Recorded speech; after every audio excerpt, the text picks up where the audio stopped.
excited. Obviously, I think the last couple of years the club has created a fantastic environment for players and coaches to succeed. I think the last couple of years the squad has really shown others how committed they are and how passionate they are. And I think being the assistant absolutely, has helped.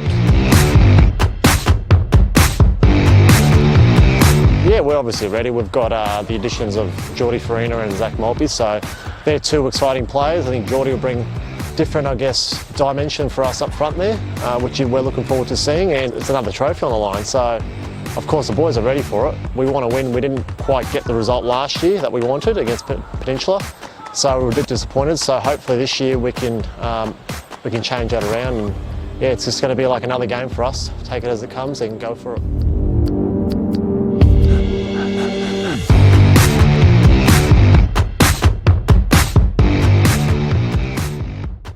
They're a great side. They've won it for the last 2 seasons, so we're expecting a tough game.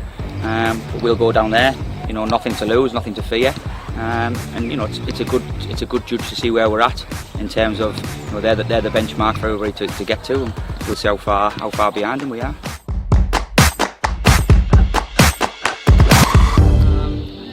We're looking forward to just playing them tough games week in, week out. I suppose there's not going to be any easy games this year. It's certainly going to be a test every week, but I think our young side will be up for every game.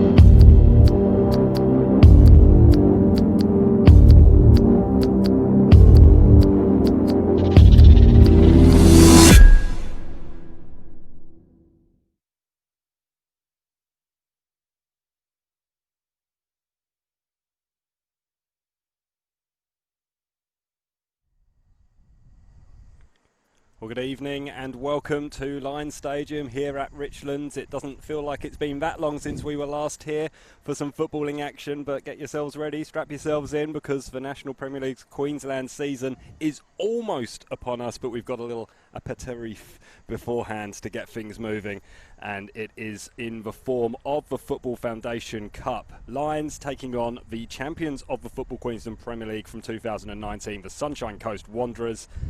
And they're doing it today in honour of Rural Aid, actually. So they'll be raising money for the farmers in terms of the bushfire relief, and an incredibly worthwhile cause for this standalone game for the first time this season. Of course, last year it doubled as the first match of the year, and we had a bit of a shock.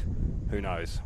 Sunshine Coast Wanderers youngsters might pull off a shock today. Simon Smale with you on the commentary duties, and it is a pleasure to be here. And alongside me is my old sparring partner, James Coughlin. James, thanks very much for coming up, and we go round again. Absolutely, Simon. I don't know about you, but it just feels like that off-season was far too long. I'm just so glad to be back calling football again, and please be keeping you company here tonight. Obviously, as you said, it was a shocker last year with Penn Power upsetting Lions, but I think we're going to be in for another good game tonight as the teams get ready to come out. Looks like they're in the tunnel. Yeah, it was Sam Cronin who scored twice for Peninsula Power, who are of course coming off something of a false position, being in the Football Queensland Premier League in their first year in state level competition. That cancelled out a Sean Carlos opener to hand Peninsula Power the victory and the trophy, and this is actually one of the very few trophies domestically that Lions haven't won. In fact, it's the only trophy that domestically, in terms of Queensland competition, that Lions haven't won, so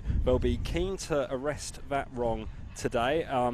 A couple of changes though for Lions in the course of things. It won't be another notch in the belt for Warren Moon. He has departed to pastures new. It'll be up to his assistant Darren Syme. That is a big change, isn't it, James? Well, or is it? Let's have a little discussion about that while we wait for the teams to come out. Well, I think we've seen in football, the general rule is when the assistant steps up to replace the departing manager, there is a little bit of a drop-off. We've seen it so many times. Remember Rado Vidicic with the Brisbane Roar taking over for Ange Postecoglou, most notably. I think there's, that's probably the biggest question mark we've got over this Lions squad, which is still on paper very, very talented. They've returned a lot of their key players from last year, and look, they should be, in contention for finals again and probably honours. And, well, it's an accomplished club that will be expecting trophies, including this one tonight. Well, let's have a look at the players that have departed as the teams walk onto the field. Keegan Jelisic, he's left. Reece Webster, Adam Sawyer, Marek Madley, he's gone to Peninsula Power, so that'll be an interesting one later on in the season. Jason McQuarrie, he's at Gold Coast Knights. And Chris Hatfield's headed back down to Victoria as the teams come onto the field. There have been a couple of replacements, though, a couple of notable replacements, and they make the side today as well. Jordan Farina making the move from East. I think we'll talk about him in depth over the course of the next 90 minutes or so. And Zach Maltby, another player who's incredibly exciting, has made the move from Perry Park and Strikers to Lions. And we'll just run you quickly through the teams while they're out there. Luke Berean in goal, a lot of familiar names here, as we've already said. Tommy Jarrad wearing the number 5 shirt, number 6 Danny Kim, number 7 another new name, Yuta Kasahara. He's come over from Ipswich Knights, signed just this Thursday, so very fresh. He's been impressing in training, according to Darren Symes, so we'll have to see how he goes. Zach Maltby will wear the number 9 shirt on his debut for Lions.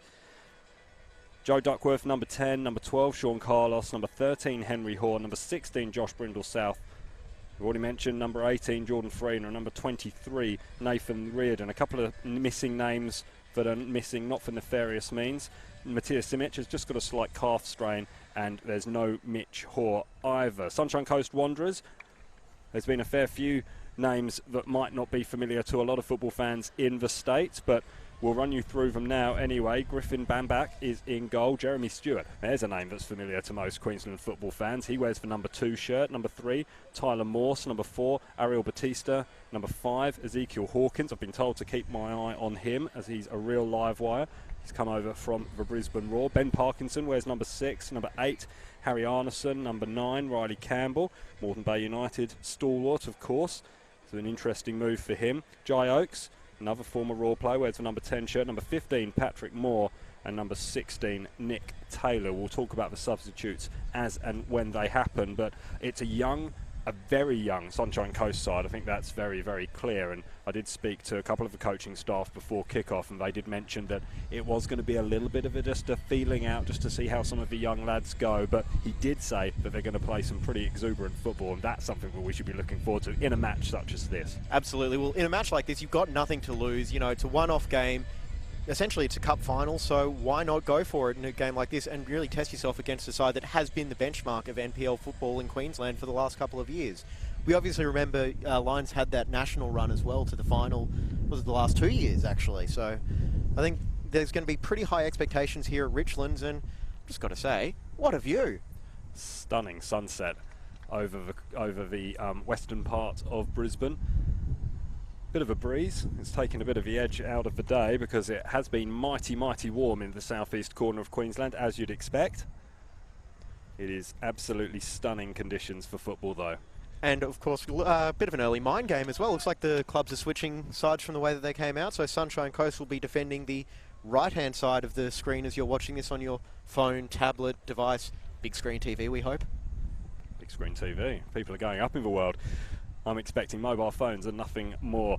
David Weeby will be the referee, so they're bringing out the big guns for this particular match. Ben Orwell and Liam O'Connell are the 2 assistant referees. I'm actually going to the Queensland State Referees Conference tomorrow. Not because I'm a referee, I'm being held against my will. Please send help. No, it should be very interesting as we come to grips with the new laws of the game. This game will be being played under last season's rules, though. The new rules don't come into effect until next week. And if you don't know what those rules are, I don't know either. Here's Henry Hoare, gets things underway, and he's had his pocket picked pretty early there by Riley Campbell. Riley Campbell will be a very familiar name to most football fans in the state, and it's Sunshine Coast with the early possession, and they'll have the wind to their advantage as well, as keeper Griffin Bambach gets the ball up towards halfway, but that's Sean Carlos. And now Henry Hoare goes down, a Sunshine Coast product, of course, and the Sunshine Coast Wanderers coaching staff were saying, with their ambition and with the progress that they feel that they're making in stepping up to the National Premier Leagues from the Football Queensland Premier League last year, that they can entice a few of those Sunshine Coast products back. And when you think that's both Hoare brothers, some of the more exciting players in the league, it has to be said as well. So there are lots of Sunshine Coast players who could be enticed home should things go well. But this season will be one, I think, of establishing a base and hoping to avoid the dreaded relegation. But all things being well, you can see Sunshine Coast actually holding a position in the midfield, and I think that's where you've got them sitting in your league table without giving too many things away. Full table to be revealed in a couple of days, I think. Something like that, yes. But yeah, I agree. I think with the way that the two promoted sides last season went, East and Peninsula Power, they gave promoted teams a blueprint on how to survive promotion. And you look at the way that Sunshine Coast have recruited, they're really going for it, and they're trying to show that, you know, they are planning on being in NPL for quite a long time. So you have to hope for their sake that they are able to consolidate that base, as you said, and make themselves a contender for the next few seasons. Well, I think Easts are probably more of a benchmark team in that regard from last year. Peninsula Power, I think it was always going to be a team that were challenging from promotion, especially the way they dominated, as we see a handball there. Against Patrick Moore. Eyes on the sky, in the stars for Patrick Moore. And the important thing, of course, tonight is no VAR, because I'm pretty sure, looking around, it might actually have fallen to us to make those calls. Heavens forbid. I think that might almost be considered a curse word in some football circles. Yes. Those three letters. Never mention it again, as Moore redeems himself and hammers the ball upfield, and you can really see the effect of the wind there. You can probably hear the effect of the wind on our microphones as the ball goes all the way back, and it's Tommy Jarrett there giving the little helping hint back towards Luke Berean, who's in his beanie, and he'll be in his beanie regardless of the weather if you're new to Football Queensland competitions. He is keeping the sweat out of his eyes. He's certainly a character. He actually wore it at Suncorp Stadium a couple of weeks ago for the NPL Select team, and I can tell you now it was not beanie weather in that on that day. It was incredibly hot, and looking at the sweat that was coming off his former coach Warren Moon, it's a big collision there between Yuta Kasahara and Jeremy Stewart, and it looks like both players have got up fairly easily after that, and might be just going to check on each other's well-being. That was a good solid collision. Jeremy Stewart won't take any prisoners, for former striker. He scored 21 of the 52 goals that Sunshine Coast Wanderers mustered in the Football Queensland Premier League last year.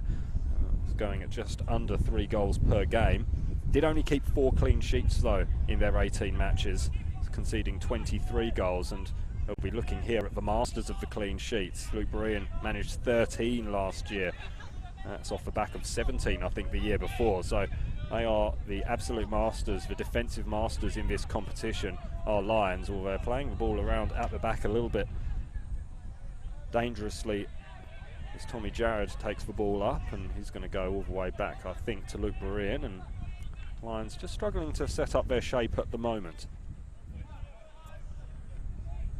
And with a little bit of time there, looks like Sunshine Coast happy to let them have the ball in this area of the pitch before trying to win it back. Can't do much damage with the ball in your own defensive third of the field, you'd have thought. So it's a wise tactic from Sunshine Coast. It shouldn't have too much of an impact, the weather, as we've already said, but it is still early in the season, so perhaps players aren't quite as fit as they might like to be at this stage in terms of their endurance levels. It'll be a good test today. No break mid-half. The temperature does not warrant that level of football, as Berean goes long and finds Jordan Farina, who's playing after being sent off in his first start for Lions in the Silver Boot. He was sent off, of course, in the first game that I commentated last year in the National Premier League's Queensland Easts against Peninsula Power. Scored a hat-trick first. Incredible series of events, has to be said. Happy to be watching that game with you commentating it. It was a wild one to follow. Maltby had a shot there, but it's defended pretty well, and they look to have a good shape to Sunshine Coast. 4 men lined up. Almost making it 5 as well when you see Hawkins dropping back as well. So trying to keep a narrow shape as well, letting Lions have a little bit of time on the wings and trying to cut them out when they're going towards the middle. I think you're right, it is a 5. Hawkins dropping back there, although he appears to be a little bit freer as he's on the ball now, and that's a nice little triumvirate of players getting the ball out from danger, but this Lions still there. The effervescent Danny Kim making a little intervention, but Lions going to come away. Jordan Farina just wearing one in the back, or sorry, it was Joe Duckworth. I think we might see a few long-range shots from Danny Kim as well as the match wears on, as he's want to do. Only scored 1 last year in the National Didn't stop him Premier League firing Queensland. away. Didn't stop him, you're absolutely right. That came against Brisbane City in round 6. A game I think we actually did together as well. It was a convincing win for Lions that night. left us rather speechless, I think, that match, which is a rare thing for those who know us. Oh, a little bit of a fumble there from Patrick Moore, but he recovers and tries to get the ball upfield towards a leaping Riley Campbell, but he can't make contact, and here's Josh Brindle-South.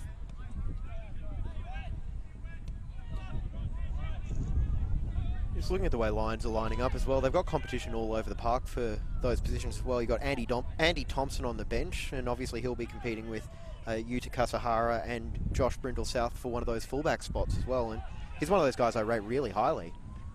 Ball in towards Riley Campbell here. He's held it up well, needs support, and it's Danny Kim just picking his pocket. Really good tackle there from Danny Kim. That's what he's so good at. He might like having the odd pot shot at goal, but his real work comes in that defensive third, and he's done brilliantly there. And here's an opportunity now for Henry Hoare. He releases Zach Maltby on the right-hand side. It's a really good tackle in the end. It'll be a Lions throw. Good bit of work there from Lions trying to get after the Sunshine Coast defence before they have a chance to really set things up. It's all from that good work from Danny Kim. Really does put himself about. He was one of the players from Lions who was rewarded with that chance of playing in front of the Raw legends at Suncorp Stadium 2 weeks ago. I think he would have happily put a tackle in on former boss Warren Moon. Former teammate. As well, Jonty Richter was at his effervescent best, I think it's fair to say, and really enjoyed himself, I think, Jonty, playing in the orange of the Brisbane Roar. Of course, he did play for Lions as well a couple of times after initially retiring from the Strikers. You just wonder if Luke Boreham was watching that match thinking, hey, Michael Theo went up and scored off a corner, maybe I'll try that at some stage. Lovely Good touch ball as well. That is a really good ball to Zach Maltby. So dangerous getting in behind. Scored 7 goals for Strikers last year. Did Zach Maltby. So quick. He's been a feature in that Strikers team for a number of years now, actually, despite his youth. He's very, very impressive, and he has got pace. And using him in a wide role is Darren Syme in these early stages as Lions go short from the corner to Josh Brindle-South. The overlap was there for Duckworth. Duckworth's going to drift this one in. It was just over the top. And that's nice movement from Lions. Good football.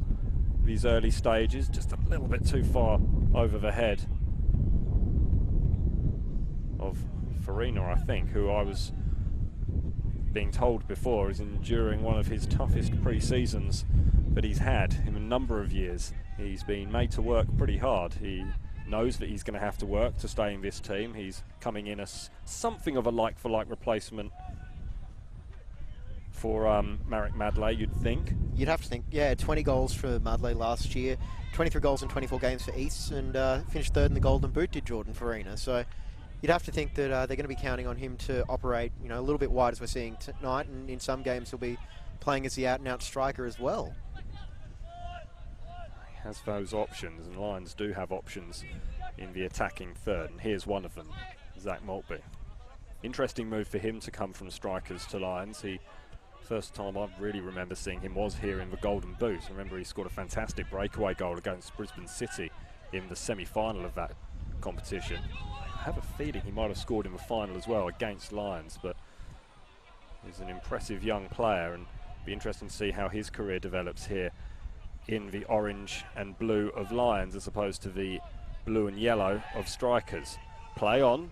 It's called by David Wiebe. It's an early shot over on that far side of the field. It wasn't the best of shots, it has to be said, and you have to be quite extraordinary to score from there against Luke Bruin, no matter how much he wanders away from his area. And it wasn't quite good enough. As Henry Hoare just tries to ghost in between the two centre-backs, Patrick Moore and Tyler Morse. Morse, a former Wanderers junior, coming back across the divide from Sunshine Coast Fire. And here come Lions, playing out from the back. Kim with the deceptive pass to Brindle-South. It's back at the feet of Danny Kim via Nathan Reardon. Now Jared. Henry Hoare playing the role that his brother played so well last year in running around all over the place and making a nuisance of himself. We've already mentioned there's no Mitch today, but he'll play a vital role, you'd think. Another one of those players who was in the select team for the Football Queensland side at Lang Park the other week.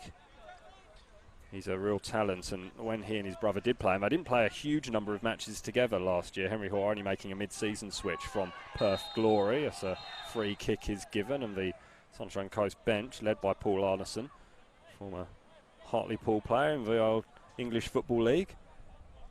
A little bit unhappy with that decision. He's making his thoughts known to Ben Allwell over on that far side, and David Wiebe, he's just explaining his decision to Nathan Reardon. We're officials just having a little bit of work to do in the pre-season. And a little bit of a talking to, I think, is being handed out to Harry Arneson, the son of Coach Paul. Jeremy Stewart is on hand as well, and David Wiebe really laying down the law there. Just letting him know it's early in the season, but not going to get a whole lot of leeway here with those sorts of challenges, because he put the one in on Kasahara as well, so you'd have to think maybe not a last warning, but second to last. I was told that they will show plenty of enthusiasm, this Sunshine Coast Wanderers side, and they haven't disappointed so far in these early stages here at Lions Stadium. As Sean Carlos gets a little bit of a shove in the back, and that forces the error as well. And there's a lot of exuberance from this Sunshine Coast Wanderers side in the white shirts. They're ghosting around the field at the moment, really bustling and hurrying and harrying their perhaps more illustrious opponents. I don't think it's unfair to say that, the two-time reigning premiers. We'd have to think, this is the way, the game's playing out the way that Wanderers would be hoping it would if they are to try and get anything from this, because, well, surely if Wanderers are going to come out of this with a win, or at the very least draw after 90 minutes, they're going to have to score first and make Lions chase the game, because with the way, as you mentioned before, they're so good defensively. If they're going to try, a bit of a strong challenge there. Kasahara's getting in for a bit of rough treatment there, but as I was saying, you'd have to think that if Lions get in front, they will be able to close out the game. It's the first time Kasahara has started for Lions. He came off the bench a couple of times in the silver boot, and Darren Syme did want to see how he responded when everybody was fresh. When he's playing against players that are perhaps a little bit fatigued towards the back end of a match, he can be incredibly dangerous with his pace, and we saw that with Knights all last year. So nice little twist and turn, but then Farina has to jump up and slide, and it's actually a goal kick, so really good defensive work there. Perhaps a little bit of fortune with the ball coming off Farina last, but that's the sort of impressive work rate that you're going to want to see from these youngsters. Yeah, definitely, and it's all about having that running in your legs early in the season, trying to get things off to a good start as well, because, well, much like in this game, the season itself, you don't want to be chasing points after a slow start. We've seen teams get away with it before, but with the way things are looking, with how competitive this Football Queensland ladder is going to be, it's going to be tough for a side that has to try and chase down 2-3 wins late in the season. We talk about how tight the ladder is. Or was last season. 6th place Brisbane City, admittedly, who had a points deduction at the start of the year, finished on 39 points, and then 11th place Moreton Bay finished on 34. So it is very tight, just 5 points separating those real bunch of teams, and it was only Strikers pulling away at the end to make 46 that really changed things a little bit. But there was a clear top 4 last year. That was Lions, Gold Coast Knights, who were eventual champions, of course, Peninsula Power and grand finalists Olympic. Henry Hoare might have got a bit of a grab there on Ben Parkinson, but it's not picked up by man in the middle, David Wiebe, and Lions will continue to build across the middle with Danny Kim. Does well to get the ball across to Hoare. Hoare just pops that one back, and Reardon will look to find Kasahara, who's in an advanced position perhaps for the first time in this match. Farina's going to chip that one across to Zach Maltby. Maltby getting inside, he cuts back inside. Oh, the keeper's beaten at his near post. Griffin Bamback, who's standing in for Denver Crickmore, who's suffering a suspension at the moment, has had one he'd like to forget there, and he slaps his hands together in disappointment. Lions are celebrating. They lead by a 1-0 early. Yeah, it was a really good turn in the box as well, just to try and create that space for the shot.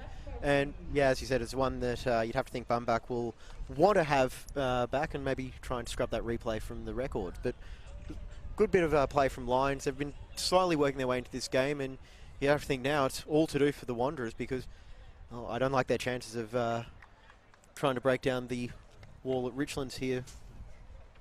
The great orange wall, it has been penetrated a couple of times here at Richlands last year, but not too many times. It was 2-1 last time. That's going to have to be however way it's going to go if Sunshine Coast Wanderers are going to prize the Football Foundation Cup from Lions Grass. They trail the hosts by a 1-0. It was a lovely worked goal and lovely interplay between the two new signings, Farina and Maltby. Maltby just showing what he can do in ghosting in behind there. It was a real free-spirited role. Farina dropping back inside and playing that ball over the top. An intelligent ball from a player who you'd expect to have that sort of experience in playing those balls. And Maltby providing the pace, just as he does here. That time, Ariel Batista getting back and just snuffing out that threat. Although the ball forward by Parkinson is not the best, Lions will rebuild from the back. Absolutely, and you want your new signings to try and assimilate into the squad as quickly as you can, and that early combination there between Maltby and Farina is going to be key for them. Here's Kim. Farina went. Instead, it's the other new signing, Yuta Kasahara, who picks up possession. Now Farina. Farina goes back inside to Kim. Kim tries to ride the challenge from Stewart, who stumbles over Danny Kim. Shakes his hand, shakes his finger, wags his finger really, and refuses to shake Jeremy Stewart's hand. Perhaps a little bit unhappy with some rough treatment early in this season. He did get kicked around all over the place, Danny Kim, last year. It's just the sort of player he is. Just gets his foot in there just before his opponent, and he kind of opens himself up to be fouled. That's just how good a player he is. Good ball over the top by Hoare. Carlos goes down in a heap, but it was a good goalkeeping by Bambak, who made certain that nothing was getting through there, striker, ball and all.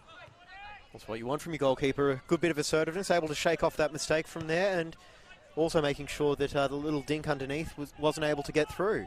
Just looking at the runs that Farina's making as well, it looks like Lions think that he's going to be able to work quite well in that deep left channel over there, trying to get in behind Tyler Morse and Ezekiel Hawkins.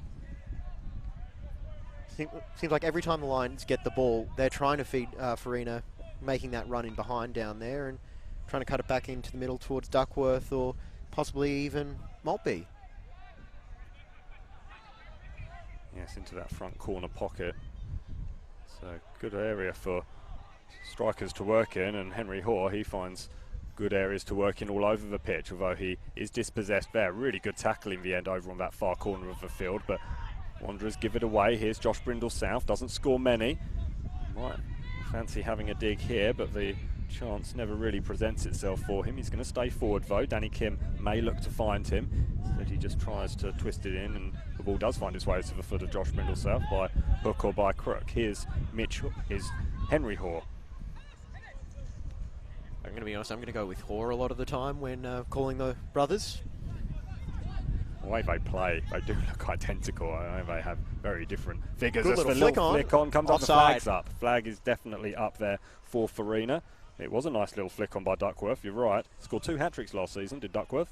Only scored 10 for the season, so if he didn't score a hat-trick, he didn't score that much, it has to be said. But if you're going to grab a couple of hat-tricks, why not? I think that is the dictionary definition of boom or bust. Oh, that looked a little bit nasty there from Ariel Batista, and we're going to get our first yellow card of the day. The first yellow card of the season from the pocket of David Wiebe.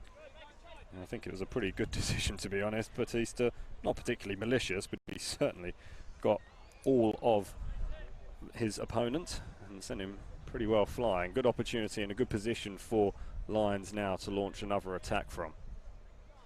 It was a proper defender's challenge, I think, is the polite way to put it. And Duckworth over the ball here.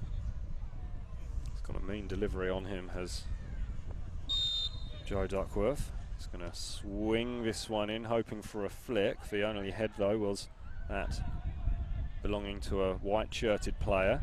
Sean Carlos picks up possession on that far side of the field. He's going to go all the way back, and I think he misjudges the wind a little bit and sends Josh Brindle South back the wrong way. He'll go all the way back to his keeper, Luke Berean, who always desperate to get on the act. It's almost tougher dealing with the wind when it's straight up and down the pitch as well, because you can never be quite sure which or how much is going to impact the flight of the ball. If it's coming across the field, then maybe you might be able to try and work with it a little bit, but... Nice touch from Carlos. He's going to cut back inside with the left foot. Duckworth lays it off brilliantly for Hoare. It's a good save in the end. Oh, it's spilled. Sean Carlos is offside. Good desperation defending anyway. And Carlos can't believe that he's offside. Sean Carlos is always very enthusiastic, isn't he? He certainly is. That was really nice interplay and an opportunity here once again for Lions. Duckworth unhappy at being denied once. He's laid the ball off. Duckworth with the left foot. It's narrowly wide of the target. That one just trickling the wrong side of the post from a Lions perspective, and they're really starting to turn it on a bit now. Yeah, they're getting those midfield runners further forward there. I think that was Danny Kim with the setup, all the way up on the attacking byline, and you're seeing now the three midfielders for Lions and trying to make those runs in behind the strikers as well, which is just going to make life a whole lot more tougher for the Sunshine Coast defence, which you have to wonder at some point, are they going to try and maybe abandon that back five and maybe go to a back four and try and just get that extra body in midfield to track those forward runners and give them a little bit more going forward, because right now they've only got three. Stewart gets the deflected cross in. It's hammered clear, but only as far as Arneson. It was well watched all the way into the palms by Luke Barin, who distributes the ball quickly, and Farina to Hoare. Hoare has space in front of him now, and he's going to run into that space. Does have support on the outside in Kasahara. Kasahara on the overlap. Kasahara's going to deliver the cross, and straight towards Duckworth. It was a strong punch by Bambach, but right at the foot of Henry Hoare, who's going to be disappointed, and Henry Hoare has flown in there. It's going to be a yellow card. It could have been more in some situations like that. You'd have to see whether the foot was really raised up or not, but that could have been very, very nasty. That was definitely an orange card, I'd say, because it looked like he definitely leapt in there, knew he was going to come in second best on that challenge as well, and managed to leave his mark there on Harry Arneson. Well, I think he made a genuine attempt to get the ball. The ball was there to be won, but yeah, you're really right. He did really fly in, and he was off the ground, and the definition of losing control of your body, and that makes it reckless. Whether or not that crosses the boundary into dangerous or not, only the referee can tell, but we'll have a look at the replay up here in our commentary position. He was frustrated at the missed touch because the punch went straight to him, and it is a little bit ugly, it has to be said. Orange, as you said, James. I think very, very orange. The sort of orange that if it were a traffic light, you'd probably see the flash of the camera, if I'm honest with you. I think as well, you know, I don't think you could get away with the line I always used to make when I did those challenges. I'm not malicious, I'm just rubbish at tackling. Yeah, Henry Hoare is not rubbish at anything on the football field, it has to be said. It was a little bit of a lapse of judgment there, but he has got away with it, and David Weeby's just having a bit of a conversation with him, our referee. Perhaps saying, look, it was an orange card, and perhaps he's just letting him know how close he was to being sent off there. We're seeing a little bit of chippiness early on as well. These teams obviously both want to go out and win the first trophy of the season, get things off to the best possible start. Well, surely it will be a one-up for Darren Syme over his former boss to get the one trophy that eluded Warren Moon, although, of course, the end game will be that National Premier League's Queensland Premiership trophy. In the national finals as well, if they are able to make it that far.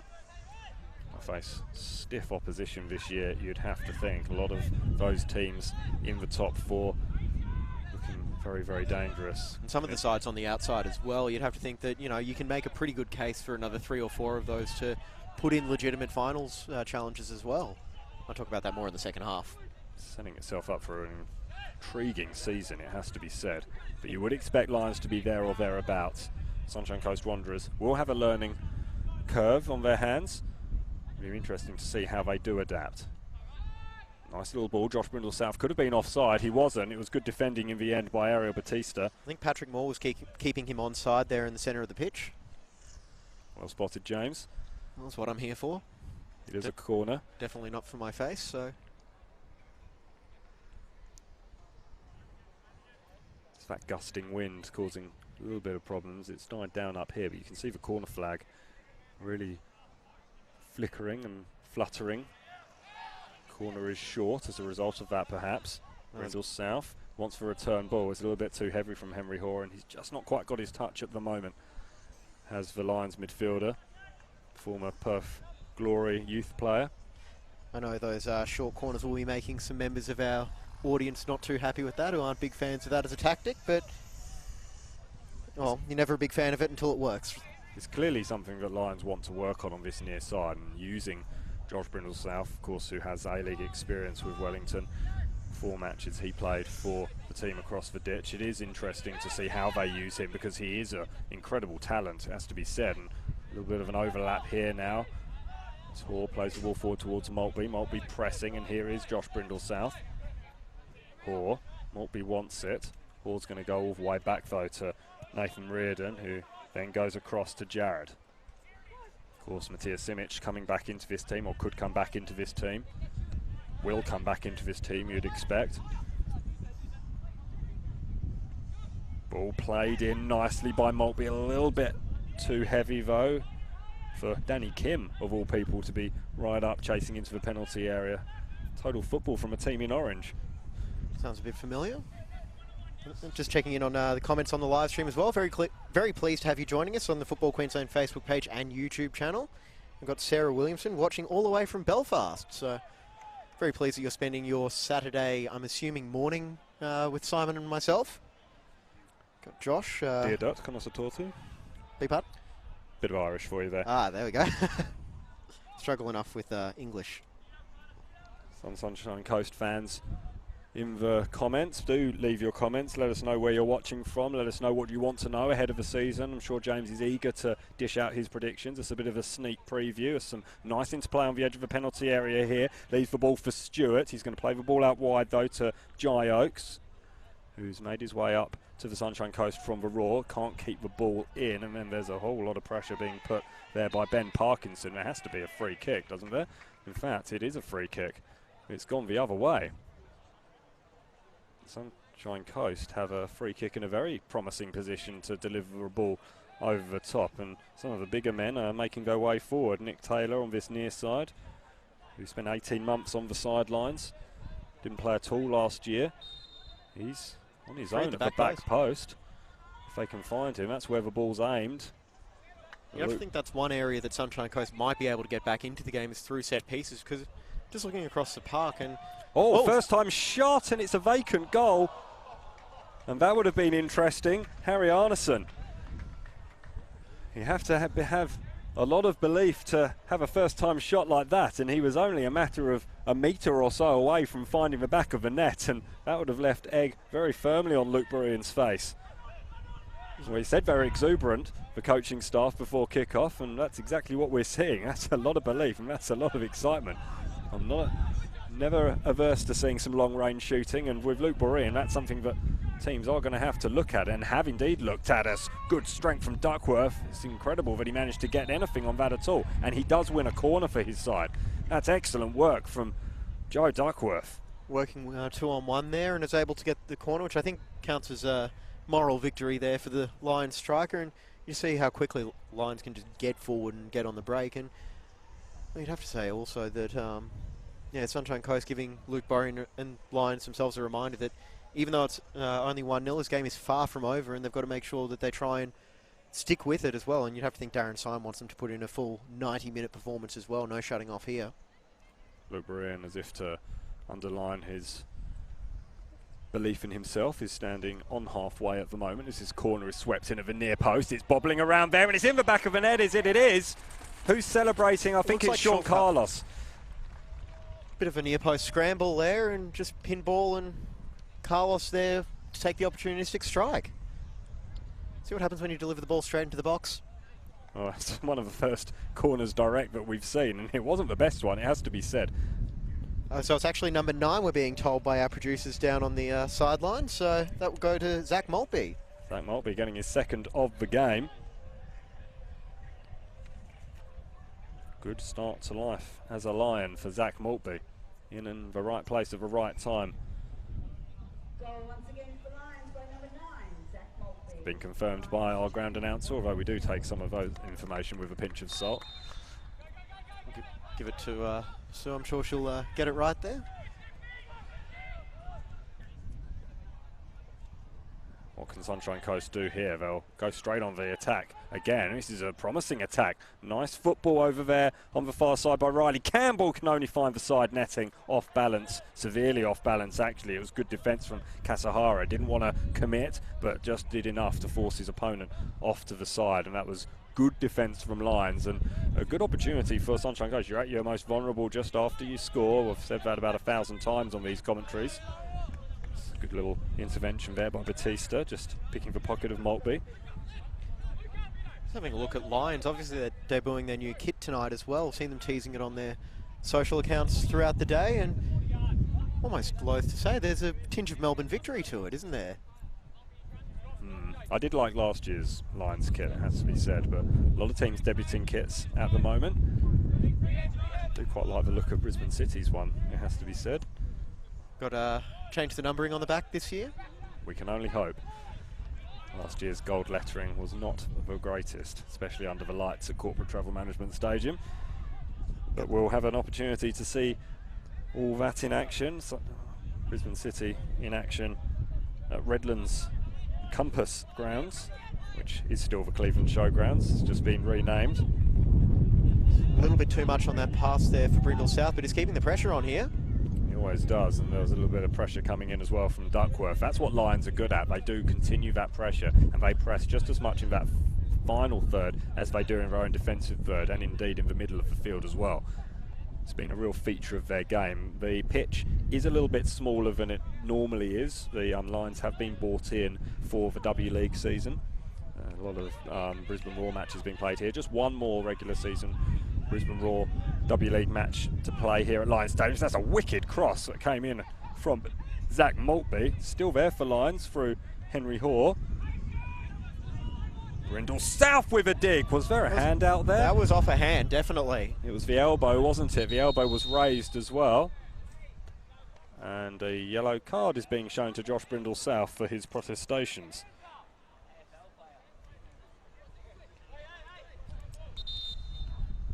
We had a lengthy conversation in the referee's room before kickoff about handballs and what handballs were, and especially in light of what happened in the A-League yesterday involving Brisbane Roar and Sydney FC. I left the room more confused than I entered it, and that is saying something. It's a tough one. Like, if an attacker had done that, it wouldn't have been anything, or would it have been a handball? Who knows? I'm still not sure, and I won't try and condense the conversation that we had with 4 different referees in that room as to what the actual decision was, as Maltby just nips in there.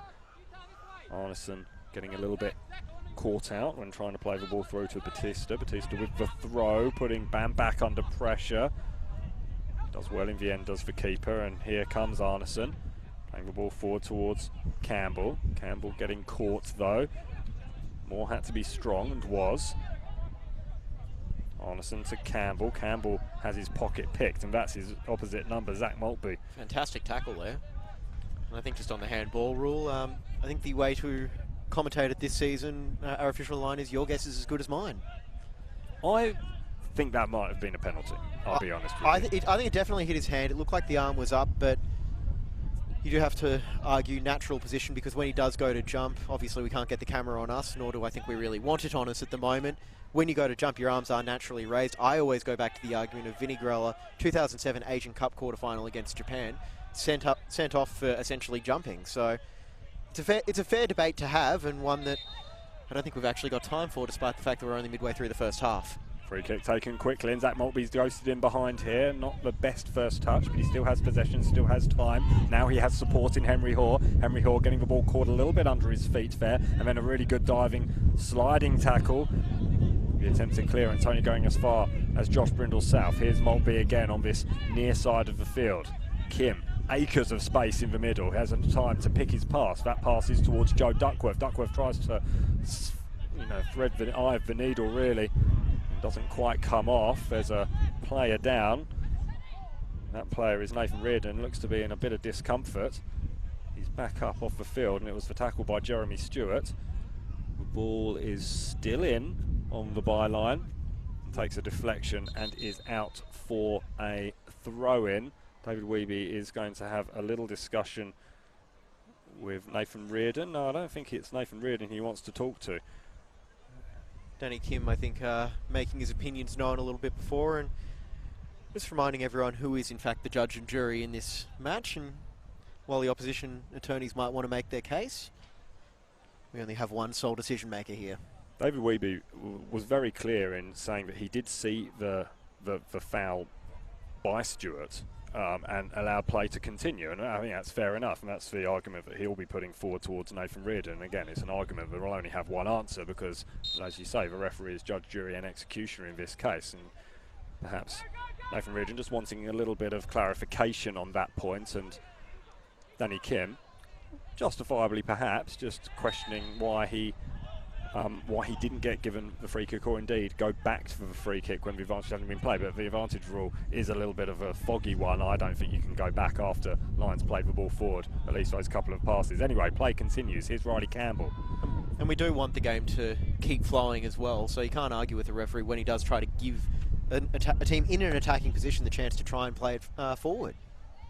Yeah, I'm definitely on the side of David Weeby on this one.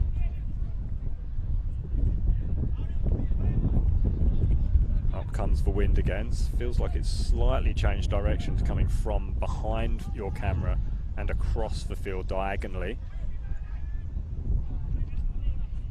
A little bit unsettled Lions at the moment. Jared just unable to find a teammate there, and it'll be Sunshine Coast Wanderers hoping to make the most of this momentary lull. Another sliding challenge there, this time by Kim on Jaya Oakes. It's raised the ire of the Sunshine Coast Wanderers bench, who are intimating that Kim might have lunged with the studs up. Bit hard to tell from this angle, but there certainly was a foot up there. Now Lions will look to break. There's always someone in support for Lions as well when they break forward as well. Oh, that's sloppy from Josh Brindle South. Opportunity now for Taylor to deliver the ball. It's a decent ball in, but Jared defends it well and heads the ball up. Hoare is there, and now Jared again will just loop it up towards Farina. Farina with the nice nod onto Duckworth. Duckworth holds it up nicely. Here's Kasahara. Kasahara back to Kim. Hoare. Hoare to Kasahara. Kasahara didn't look. Saw a hint of orange in the form of Jordan Farina, but Farina wasn't ready for it and is out of position and just down on his haunches a little bit at the moment. He did take a bit of a knock when he rose up for that flick on. Here's Josh Brindle South. He gave the ball away early, and that's a little bit too heavy. He holds his arms out in disappointment, perhaps at his teammates. It might as well have been directed at himself. Here's a decent looking ball though, over the top for Campbell. Campbell has support. Here's Campbell on the edge of the penalty area, gets tangled up with Kim. First time shot from Arneson, bobbled a couple of times on its way through to Luke Berean. Luke Berean very, very comfortable in those situations. And also as well, just trying to count the number of Lions players that were back in the blink of an eye there as well. I think it was 6 on 3, maybe 6 on 4. Sunshine Coast have got to start getting numbers a little bit further forward because, well, they're down 2-0, and you'd have to think that, you know, if they can get one back before half time, there's going to be all to play for in the second half, because that will give Wanderers all the momentum going forward. Hall brings out a little trick to find himself some space. Tommy Jarrett is the beneficiary of that space, and he uses it to launch the ball forward. It's headed clear by the Wanderers' defence.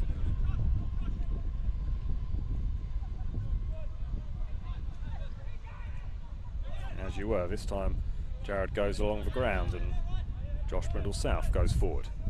Lions still pushing numbers further forward as well. Brindle South will receive the ball back, and he's in a dangerous position here. Fizzes the ball across the face. It was a sliding Sean Carlos who couldn't quite get there at the back post. It will be a goal kick, the ball deflecting off the corner flag. And Sean Carlos making the run into the box again. I think he's done everything in the attacking 18-yard box except score. He was right there for that second goal as well. We thought he'd actually scored until he got that correction from the sideline. And, well, you'd have to think with the way it's unfolding at the moment, it's looking like the next goal could be anyone's. Former Brisbane striker, of course, Sean Carlos, spent time here at Lions and went to Strikers in the NPL after winning Brisbane Premier League Player of the Year. And he returns to Lions when wind of the expanded National Premier League's Queensland came in, and that Lions would be a presence. Foul goes against Jai Oakes. He's a diminutive presence, Jai Oakes. Skillful on the ball. Just used his body in the wrong way there against a rather giant opponent. And Tommy Jarrett gives the ball away. Wanderers can't do anything with it, and Kasahara tries to play the slide rule pass towards Danny Kim. Danny Kim does brilliantly to skip past a couple of challenges. Advantage being played by the referee. Kim to Carlos. Carlos does brilliantly, turns on a sixpence. Cuts back inside. To Zach Maltby, to Carlos again. Carlos back inside. Maltby wanted a return ball. It didn't quite come to him. And Maltby's going to chase and continue to chase. Good football from Lions, but excellent football from Sunshine Coast. And Nick Taylor hammering the ball upfield. Concedes a throw-in. Lions so dangerous when they get the ball moving in those situations. They can just cause problems from defence into attack. And then when they're in that final third, just know that they're going to somehow conjure some space out of nothing, and it was all through the hard work of Zach Maltby and Josh Brindle South. They're continuing their runs. Sean Carlos as well playing a vital role. Wind getting up again. Lions go on the deck through Henry Hoare. And Maltby squares up his marker. He does well though, does Nick Taylor. You can see the impact that the wind's having on that Lions passing game as well. Obviously they're trying to get the ball forward, but you're seeing Brindle South having to stop when the ball gets to him, and certainly a tough task for Lions trying to pick their passes as they're going into this wind. But that's going to be very interesting to see in the second half as well, if this wind does stay up. It's interesting, it's got up more and more as the game's gone on. When we arrived at Lions a couple of hours before kickoff, it was absolutely pristine conditions. Another corner directly turned in towards the penalty area. Tommy Jared Rose couldn't get there, and the counter-attack is on. The ball finds its way to the feet of Henry Hoare, who puts it onto the chest of a turning Jordan Farina. Farina needs support, gets it in the form of Sean Carlos. Carlos goes all the way back to Jared. Brindle South may want it. Reardon is there. Kim has to turn away from Jai Oakes with alacrity. Lions always making sure that while they're trying to push forward, they've still got 3 players back trying to stop the quick counter from Sunshine Coast. You've got Kasahara essentially filling in as a right centre back at the moment next to Reardon and Tommy Jared. Carlos tried to thread the needle through to Maltby. You know how dangerous he is when he gets in some space, but it was well cut out. That's a poor pass though, right to the feet of Maltby, and Maltby's going to spring here. Nice, neat interplay between Duckworth and Maltby. Carlos all the way across to Farina.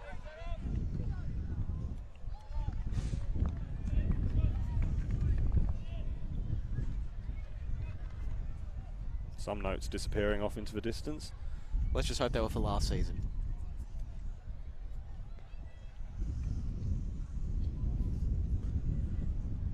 Well, if nothing else, that does illustrate the impact of the wind. Lions are going to take things quickly, or they intimated that they were going to do so. Instead, they decide to hold back, although Farina is going to stay in close attendance. Kim coming over as well. They've had some luck in getting the ball into the penalty area, so they're going to do so once again. Reardon was the target. It's coming back in by way of Jared. Duckworth. Oh, it's an awkward clearance, and it was well held in the end as Reardon gets his foot on it, the former Wolf. He scored 3 goals last year, Nathan Reardon. He almost had his opener for 2020 there. Not for a good save, and it was a good save by Bamback. Caught the ball very nicely. It's always more aesthetic on the eye and pleasing on the eye when goalkeepers catch balls like that. It didn't have a huge amount of pace on it, the ball, it has to be said. It was from close distance, so pure reflexes to try and keep that one out. Good positioning from the keeper. It was a bit of a shanked, ugly looking clearance from Patrick Moore though. What I did like about the way that Lions set up that corner, they had 3 players over there on the near side ready for the short corner, and that got that spread out the Sunshine Coast defence in the box there and gave them that space to put the ball into the near post.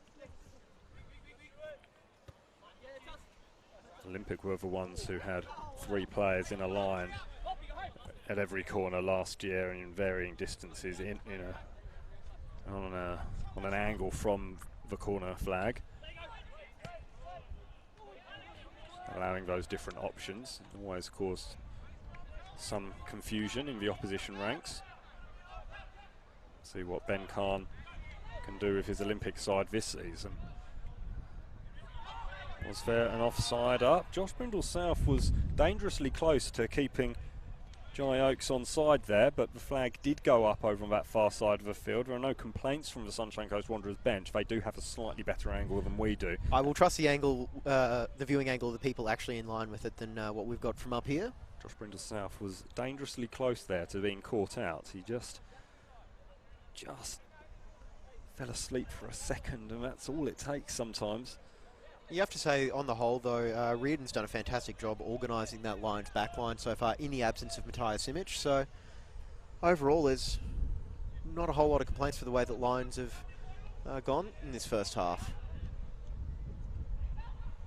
Kim just gets his foot onto the ball there, and it was all that it needed, although Jeremy Stewart has picked up possession over on that far side of the field. It will be a throw-in, though.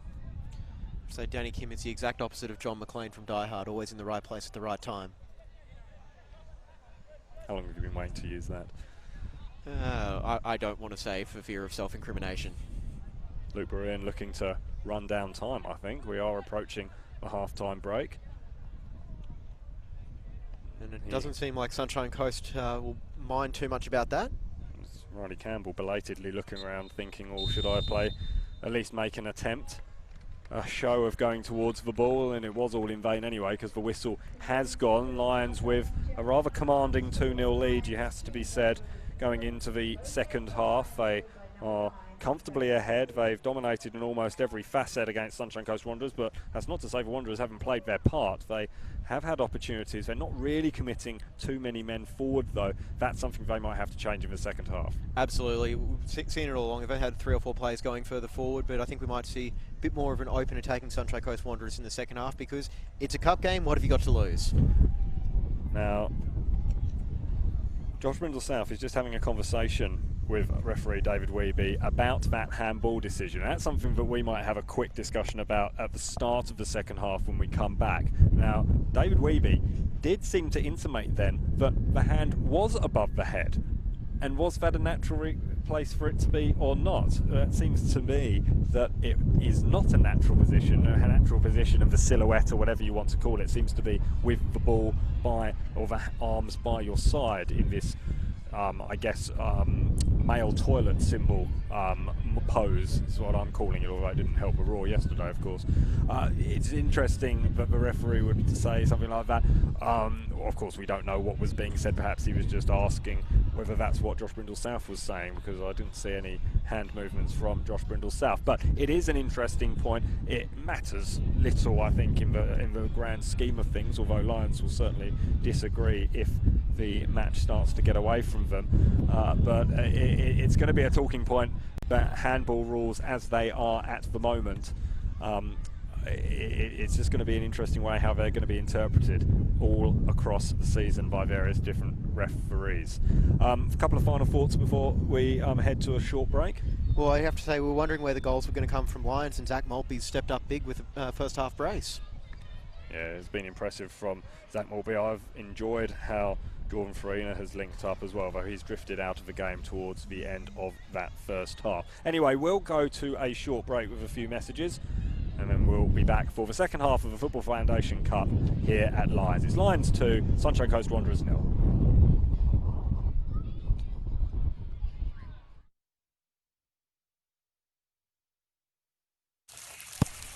Oh, amazing touch.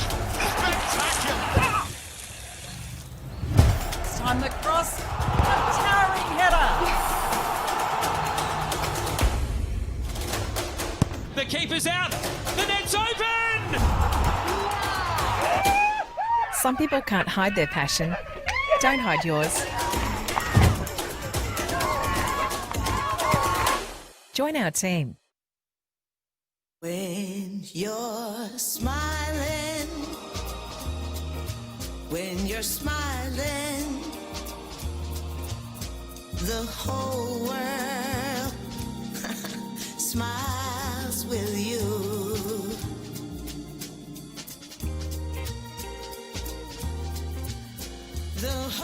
Happiness is knowing you'll find the perfect vehicle every time.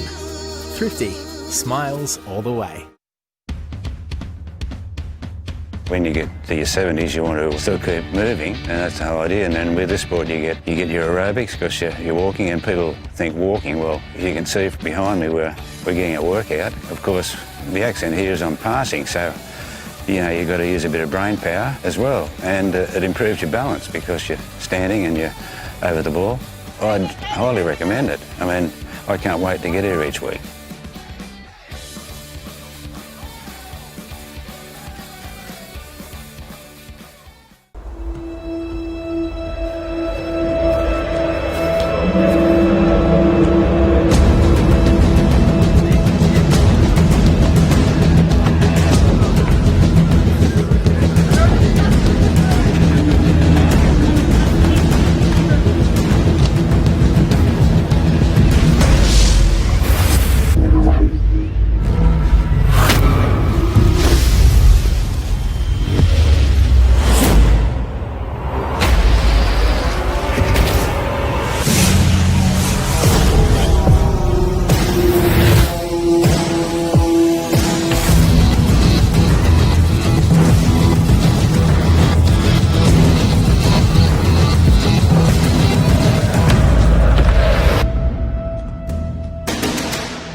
We swear a lot at Total Tools. We swear by our range. We swear by our service. And of course, we swear by our prices. So you'll know that you're buying at the best price every day. Total Tools. Every tool, every... When you're smiling, when you're smiling, the whole world smiles with you.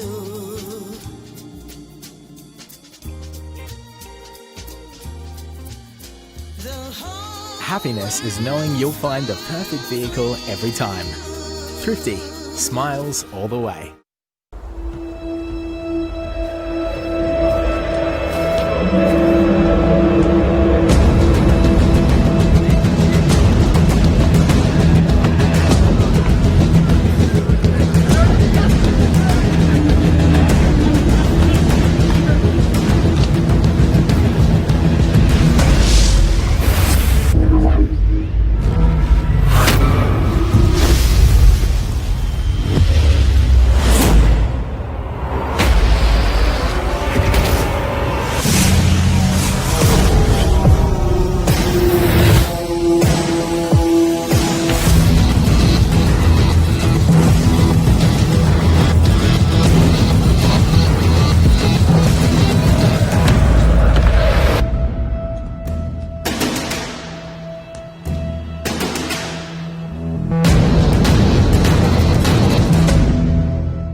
We swear a lot at Total Tools. We swear by our range. We swear by our service. And of course, we swear by our prices. So you'll know that you're buying at the best price every day. Total Tools. Every tool, every trade.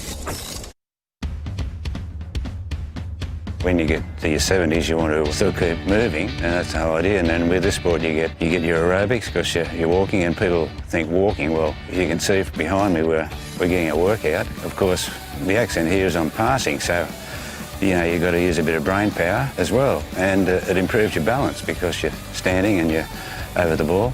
I'd highly recommend it. I mean, I can't wait to get here each week.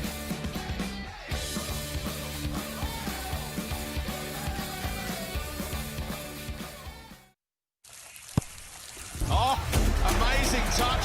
Spectacular. It's time the cross. A towering header. The keeper's out. The net's open. Some people can't hide their passion. Don't hide yours. Join our team.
Welcome back to Lions Stadium. Simon Smale and James Coughlin with you on the commentary duties here for the Football Foundation Cup in support of Rural Aid and the bushfire appeal. Everyone who came in today, all of the supporters, had to pay a gold coin donation. All of that money will be going towards the bushfire appeal. And they've been treated to quite an entertaining first half of football. Lions are leading it by 2-0 against last year's Football Queensland Premier League premiers Sunshine Coast Wanderers. And James, Sunshine Coast have had a couple of sights at goal. There was, of course, the long-range shot from Harry Arneson that very, very nearly made Luke Berean look quite silly. But it's been entertaining. There's been a couple of talking points. We spoke a little bit at the end of the first half about the potential handball. We haven't had any opportunity to go and talk to anyone official about that yet, but it wasn't given. Again, it's something I'm happy if those aren't given, when I don't think the player could really do much. But my understanding of the way the rule is being interpreted is that perhaps could have been a handball. Anyway, we'll have to wait and see. We'll move on. Sunshine Coast have certainly played their part. It's a very, very young side. Griffin Bamback, you'd have to say, probably at fault for the first goal. He's moved over from Western Pride this year. Denver Crickmore will be the number one for the season, you'd expect. He is suspended today. There's a couple of players who are yet to come back for the Wanderers as well. This is not a full-strength team from the men from the Sunshine Coast, and I've not been disappointed with what I've seen so far. Defensively, they've had to deal with quite a lot of assault from the Lions side, and wave after wave of orange attacks, it has to be said, but they've managed to repel them fairly well as they get us underway in the white shirts, kicking from left to right as you see it, and we're on the attack straight away. A nice little header from Tommy Jarrett out to one of the new boys for Lions, Yuta Kasahara, one of 3 debutants if you exclude the silver boot. Today, Zach Maltby is one. He scored both goals. And Jordan Freener, who got his head onto that ball, that flick on towards Joe Duckworth, he's the other, and he provided the assist for the first one as well. So the new men are getting their faces about and getting their names on sheets, and Jordan Freener, who's playing his first game since being sent off in his first game in the silver boot for Lions, he'll be pretty impressed with his start, despite it being a little bit drifting off a little bit in the second half of that first half. You'd have to think overall he would be pretty happy with that as well. He's maybe asked to be working a little bit more with link-up play rather than being that out-and-out goal scorer that he was asked to be a lot of the time at East. He's having to fit into a very attack-minded forward line as well, and as I said just before the end of the first half, we were wondering where Lions' goals were going to come with the departures of Mardley and Makwase, and we'd have to say Maltby's put his hand up early on. Maltby made 7 goals, or scored 7 goals, last season in 24 appearances. Jordan Freener managed 23 in his 24 appearances for East. He did have that burden of expectation on him, did Jordan Freener. But former Moreton Bay man, of course, won a grand final, scored the winning goal in a grand final all the way back in 2015 as Henry Hoare's pass towards Kasahara is picked up, and then Henry Hoare is rather bundled off the ball there. No foul, says our referee, and off goes Ezekiel Hawkins like a little electric dart, and he's got pace as Hawkins. Doesn't have many options ahead of him when he got into that advanced position, and it was almost a good job that that pass didn't get through because there was nobody there to meet it. But this is good stuff from Sunshine Coast Wanderers early. They'll need to make something of it now though as they go all the way back to Batista. They're just trying to hold on to the ball at the moment. I think try and fashion a few more chances. We saw in that first half when they did break forward, it was very limited in numbers, maybe 4 players at most. But now obviously trying to chase down a 2-0 deficit, they've got to do that. Stewart with a lightning change of pace. He was onside despite the call from Josh Brindle South. Playing the ball around on the edge of the penalty area now. It wasn't a great pass inside by Harry Arneson. Not when it appeared, at least, that Riley Campbell was being quite considerably tied up in his little battle with Tommy Jarrett there, who's on the ball now. But that's not a bad start from Sunshine Coast Wanderers, particularly from Ezekiel Hawkins. I was told in no uncertain terms to watch number 5. And if you blinked, you missed his run there. It was rapid and it was very, very exciting to see, and hopefully we'll see more of that in the next few minutes. We'll be running up and down the near sideline as we're commentating at the moment, and just looking early returns right now for Sunshine Coast. It sure looks like they're maybe opening up their formation a little bit more, especially when they've got it. It looked like early on they were going with a back five with Hawkins as one of the wing backs alongside Nick Taylor, but it seems like now those two guys are being pushed further forward into midfield, and essentially it's something resembling a 3-4-3. Harry Arneson, the beneficiary of the Bamback quick pass there, but unable to do enough with it. It'll be Hawkins who puts Berean under what looked to be a little bit of pressure, but crossfield pass to Josh Brindle South finds its man. Here comes Nathan Reardon. Carlos into Maltby. Maltby, that's really nice. Pass inside to Hoare. Hoare looking for an option. The option is a free man at the back post in Farina, and then the pass, a good save by Carlos. It's there for Hoare again. Handball is the call. It didn't look as clear-cut as the one that wasn't given in the first half, so we'll hold fire on that one. It will be a corner kick, though. Lovely football from Lions. Jordan Farina, though, all on his own at the back post. They've been quite tight defensively, Sunshine Coast Wanderers, but they were burst right open there. It was a little bit of a case of pushing too close to the ball there and leaving Farina free at the back post, and I was actually a little bit surprised he didn't try and fire it on goal himself. Aims towards him once again. Carlos at the back post. His pass inside is hammered away. Because that was one thing. One thing that Mudley brought to the Lions last year as well was that physical presence. So you wonder how Farina's going to go trying to replicate that role.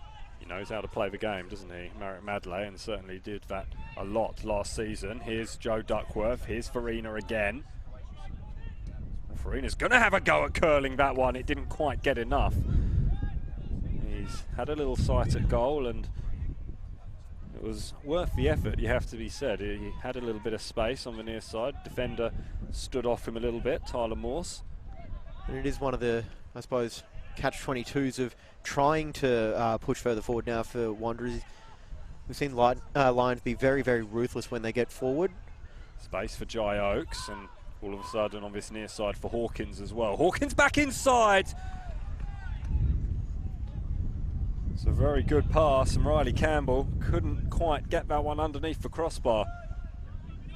Put under plenty of pressure there as well, so it was good work by Lions trying to just get back and try and do all they could to put off what would have been a pretty clear shot otherwise. Hawkins, again, the man who found the space. And got to get outside the 18-yard box. We're still not playing under the new laws of the game. I've been given a new handbook of all the rules. Shall we be studying that intently throughout the week? That's my reading material for the next fortnight or so during the early stages of the season, as Farina gets released once again by Henry Hoare's pass. Farina was off balance and couldn't get the ball back inside to an on-rushing Henry Hoare, and Sunshine Coast Wanderers are going to counter-attack down the left-hand side now. Here's Jeremy Stewart. Has options inside him in Oakes, and over on the far side Campbell. The ball doesn't get there though, and it's going to be picked up by Zach Maltby, who goes back the wrong way. Now Brindle South to Carlos, linking up with Duckworth. Carlos back to Duckworth, all on his own on this near side is Farina. The ball does find its way through to him via a deflection. The flag was up, and there was a flying challenge in coming from Ariel Batista, who's playing his first senior game today for the Sunshine Coast Wanderers, having been promoted from the under-20s. He put plenty on that challenge, and Farina might have warned that a little bit on the ankle. He didn't begrudge the youngster though sliding in with that challenge. Well, got to make your mark somehow, I suppose, and good way to get noticed is putting in that sort of effort and just keeping an eye on the Sunshine Coast bench. We might be seeing a change in a couple of minutes. Yeah, Batista might need a little bit of a spell here. He's just about to receive a little bit of treatment. It's on a yellow card as well. He's put himself about a bit, Batista. I've actually been impressed with the touches that he has had in this first half. Again, lots of enthusiasm. I was told to expect enthusiasm from the youngsters, and they have delivered that in spades. But he's not looking in a good way. He's the youth product of the Wanderers here, and it might be his afternoon an evening done. In fact, I don't think he's going to even make a show of coming back onto the field. Just wandering over towards halfway, and yes, no, I believe he's done for the evening. Sunshine Coast Wanderers playing with 10 at the moment. Moore delivers that ball forward, but only onto the head of Nathan Reardon. Going to have to see how Sunshine Coast readjusts losing one of their defenders, because they haven't made that change yet. Because obviously we've seen players going off for treatment with the Western Sydney Wanderers back on New Year's Day against Brisbane Roar. And now we've got the change coming on. Yeah, they needed to make a change straight into the dressing rooms for Ariel Batista. It's a shame that that's the way his evening has ended, but I think he's impressed in that brief period of time on the field. He is withdrawn, and he's been replaced by Oliver Duncan, former Brisbane City player by way of the Brisbane Roar. No, had some moments with the Brisbane Roar where his passing really stood out as well. I think it was with the Roar 2016-17 Y-League team, yeah, it's very impressive. Maybe that's the sort of player that Sunshine Coast need to try and break the game open as well. Yeah, Oliver Duncan is an impressive player, impressive young talent. Hasn't quite worked out with him with the Roar yet, but as we've seen in the NPL Queensland, players have made that step up. Oscar Dillon playing in the A-League now with Western United. I understand that Bon Scott is down there training with Western United as well at times. Or the ball's given away here, and Farina, it's probably one of the most famous surnames in Australian football, leaves that one off. What a for shot. Henry Hoare. He really got hold of that one, did the former Perth Glory youth player. It was a good save by Bambach. You do have to credit the keepers in those situations, because that ball was flying. And it was low, difficult to deal with. And the keeper got down to his left well. Still there for Lions. They're just controlling the ball on the edge of the penalty area. That's a nice little intervention there over on the far side of the field. And here come Sunshine Coast Wanderers. That was Jai Oakes doing the damage on the edge of his own penalty area. Stewart leaves the ball behind. He still has possession though, and he may well win a corner here, although that's not going to be the way Tommy Jarrett wants this story to go. It'll be a throw-in over on that far side of the field. Excellent work there by Jai Oakes. Just latched upon the missed control from Henry Hoare. Just an inch too far Henry Hoare touched that ball. It's one of those things that maybe you'd expect in a couple of months, once he's got his eye in as the season progresses, that'll be something that turns into a goal scoring opportunity. Great transition play from the Wanderers, although it did amount to nothing. Promising signs for Paul Arneson, who spent time with a number of clubs and had some success there as well in the lower reaches of the English league system. Hartlepool, Carlisle won the conference playoffs in 2004 or 2005 with Carlisle, and was League Two champions as well in 2005 and 6. Here's Farina on this near side. Carlos going back. Just happy to keep the ball at the moment. Keep it moving around and forcing Sunshine Coast to just burn that energy trying to chase them around. Farina in a more central role all of a sudden. He's making a run into the middle of the penalty area now. Josh Brindle South wanted to find him, instead plays the ball to no one in particular other than Ben Parkinson, who tries to hook the ball clear but can only get it as far as Henry Hoare. Now Danny Kim. Kim inside pass to Carlos. Carlos lines up the shot. Goal kick, and we're going to see a substitution as well. It looks like it's going to be Andy Thompson coming on. He is going to replace Tommy Jarrett. Substitution for Lions, number 14, Andy Thompson replaces number 5, Kenny Girard. Looks like it's just going to be a like-for-like replacement with Thompson coming into the right side of that central defensive pairing.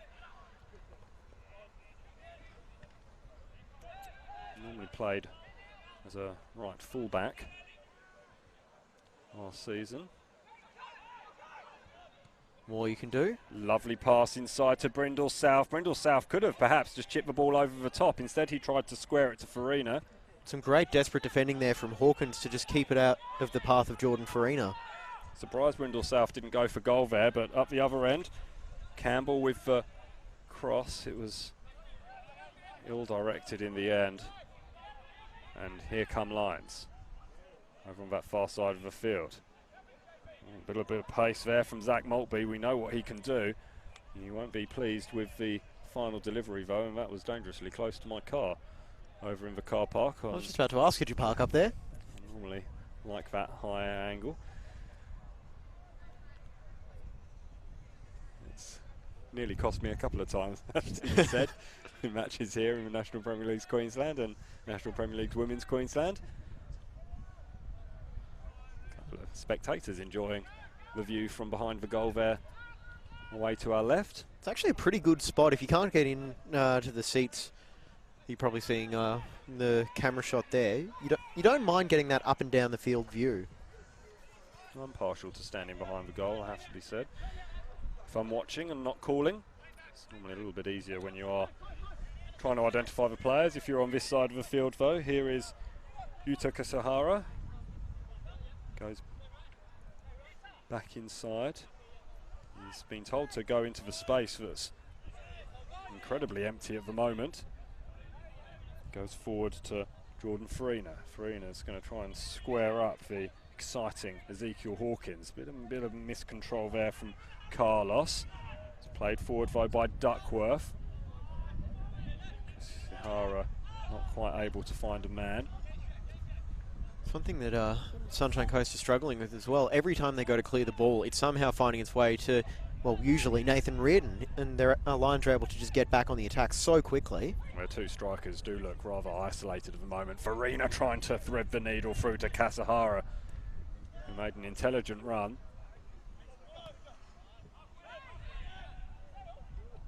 Once again, Nathan Reardon just passing the ball back to Luke Berean, who will take his time. Just over the hour mark now here at Lions Stadium. Lions leading by 2-0. Simon Smale and James Coughlin with you for this Football Foundation Trophy, the season opener for the National Premier League's Queensland. This is match day 0 or -1, depending on how you view these things.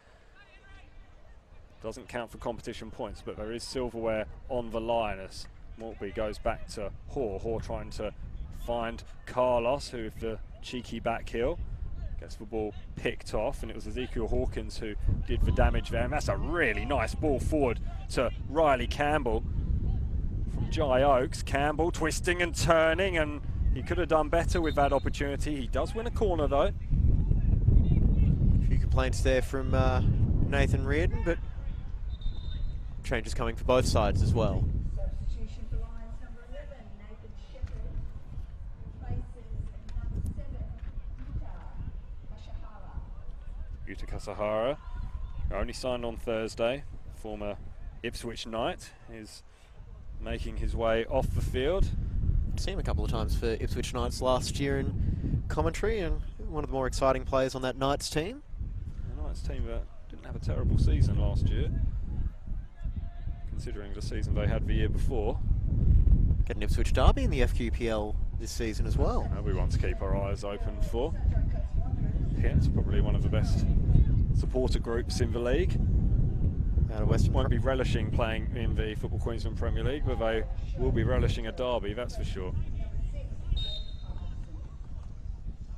So Ben Parkinson is off, and Luke Berean rises and claims that one. And Sho Kodo coming on for Sunshine Coast. He's the visa player out of Japan.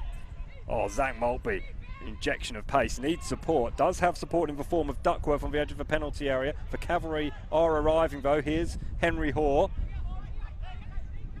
Has Shepherd wide, and it is going to be a corner because there was a real despairing lunge coming in from Patrick Moore.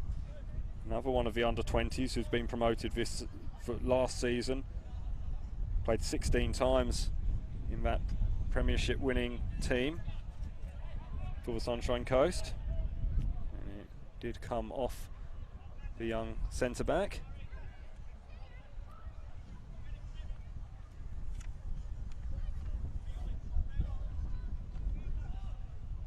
Oh, it's well claimed underneath his own crossbar by Bamback. Good delivery. Duncan. Really nice from Duncan, and it's a really good ball in the end because Campbell just got there ahead of Danny Kim, and Campbell goes down. Kim just conceding the free kick in a very dangerous position on the edge of the penalty area, probably a little bit too close for Sunshine Coast Wanderers' likings, and certainly too far on the angle for a direct shot you'd think at Luke Berean's goal, but I've never ceased to be amazed by what players manage to conjure up in these situations. You got the right left footer there. You never know what they are able to do with it, but I'd almost be thinking about trying to fire one into the near post and just get a runner to flick it on past Luke Berean here. Three-man wall looks like from Lions. It's taken quickly in the end by Arneson. The touch just lets him down. Oh, shot still going to come in. That's a fantastic save from Berean. Was that a reverse commentator's curse there, I think? Jai Oakes absolutely levered that ball towards the near top corner of the goal, and Luke Berean got two very strong hands to it. That's an excellent save from the keeper. I thought he'd botched that with that first touch going all the way up in the air, but was able to get it under control very well, Jai Oakes, and yeah, as you said, forced a fantastic save out of Berean. He's got that in his locker, Luke Berean. Always willing to pull out the spectacular. Pulled off a pretty decent save in that Legends game at Suncorp Stadium from memory, just denying what would have been a fantastic goal from former teammate Jonty Richter. Would have been one of the best goals I've been told ever seen at Lang Park. Jonty just cutting back inside and just delivering a delightful ball into the top corner. Luke Berean just got up there and stuck a hand up.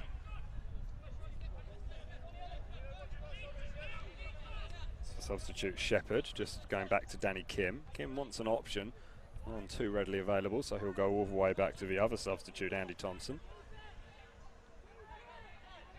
Brindle South never stops running, continues his run now after Sean Carlos. I think Sean Carlos was actually aiming that ball all the way over towards the far side of the field, and Zach Maltby, but I'm sorry, it's not Zach Maltby, it's Jordan Farina over on that far side of the field now. Switch sides. You can see Lions, they're just lining up right now looking for that third goal. Was such a wonderful save from Luke Berean, but it is a shame that Jai Oakes shot didn't go in, because it would have made for an enthralling final 25 minutes or so. Yeah, definitely. And you think Sunshine Coast, at some point, you wonder if they are just going to throw caution to the wind and say, well, let's just throw a few more bodies further forward. They've already done that, obviously. You can see them switching to a back four now with the enforced departure, I think, of Ariel Batista. And yeah, he didn't look in a good way, did he, Batista? Hope he is all right. And Maltby just trying to clear your commentary notes off the pitch there. Find some golden stats on those pages.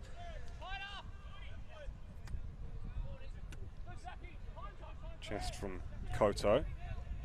And then Brindle South. Got a little bit of a collision by Duncan? Zach Duncan, yes. It was Oliver Duncan? Oliver Duncan, yes.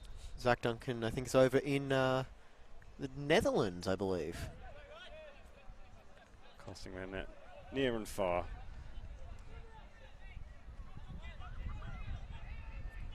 Brindle South has to go back to Nathan Shepherd. Andy Thompson, sorry, and good clearing header from Moore. And then the return pass from Sean Carlos towards Nathan Shepherd. Just unable to be picked off. Here's a nice little inside pass by Campbell. Oakes really looked like he knew what he wanted to do with it when he got there. But he has won a throw in for his side. It's a long, long throw. Really good throw, Campbell. And a penalty's given. It did look like Brindle South went in hard. Has to be said.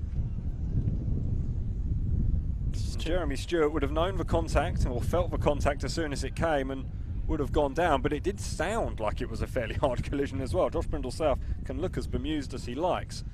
We could hear it up here in the commentary spot, and yeah, I think no complaints there overall.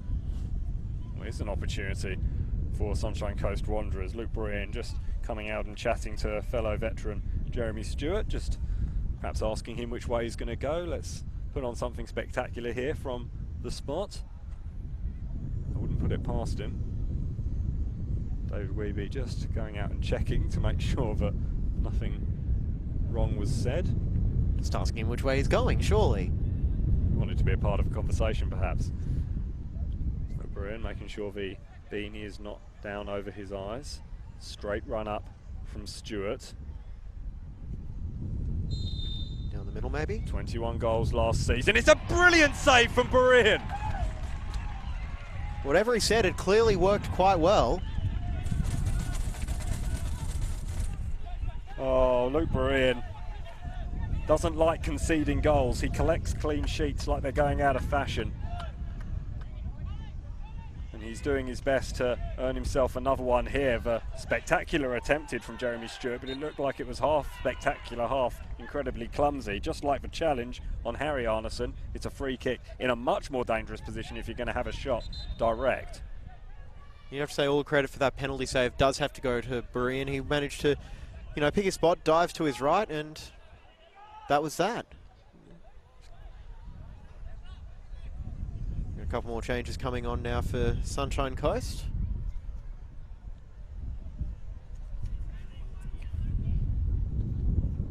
Yeah, it's Tyler Morse coming off. As well as Jai Oakes. Yeah, I've liked what I've seen from Jai Oakes in this second half in particular.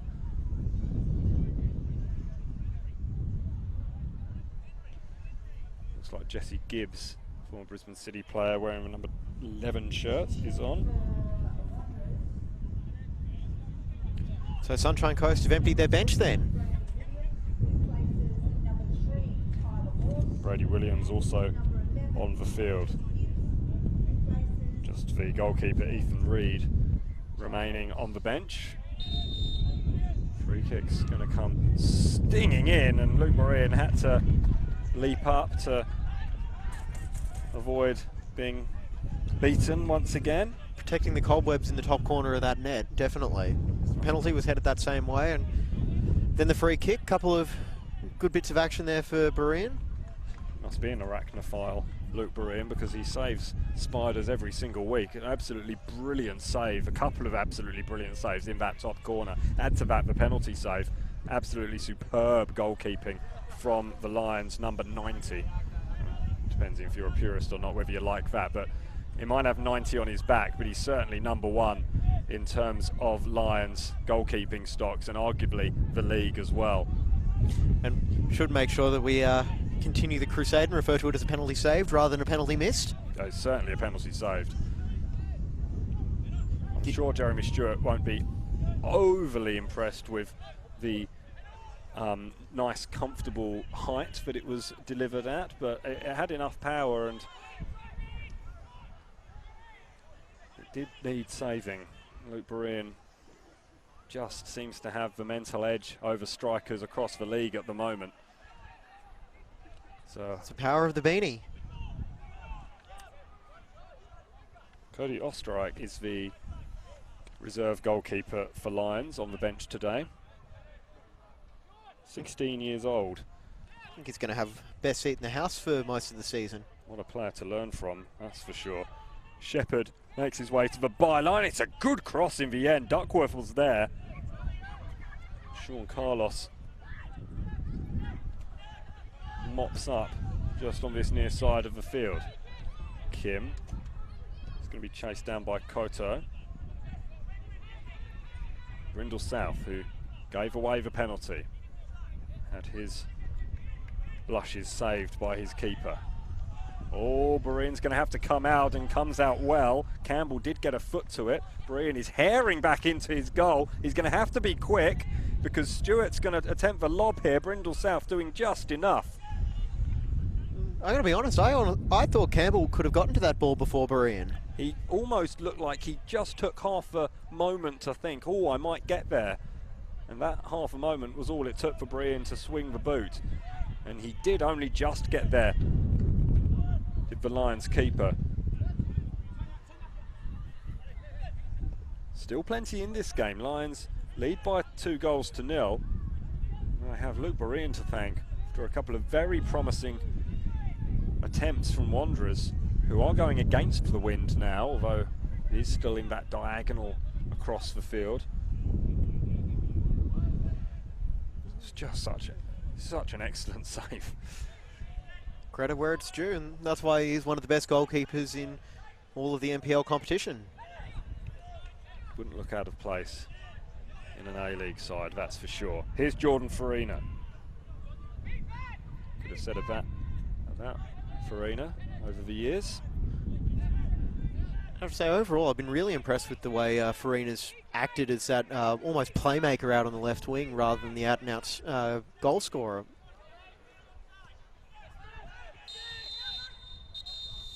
Duncan is going to be booked here. Just left a boot on Danny Kim. Doesn't seem too impressed with that, but I think the foot was up. I think referee was right on the spot, and Danny Kim's gone down. He's a bit frustrated at copping that rather lazy challenge from Duncan. And Luke Berean has come up to give his 10 cents worth as well. Lions are going to go to their bench.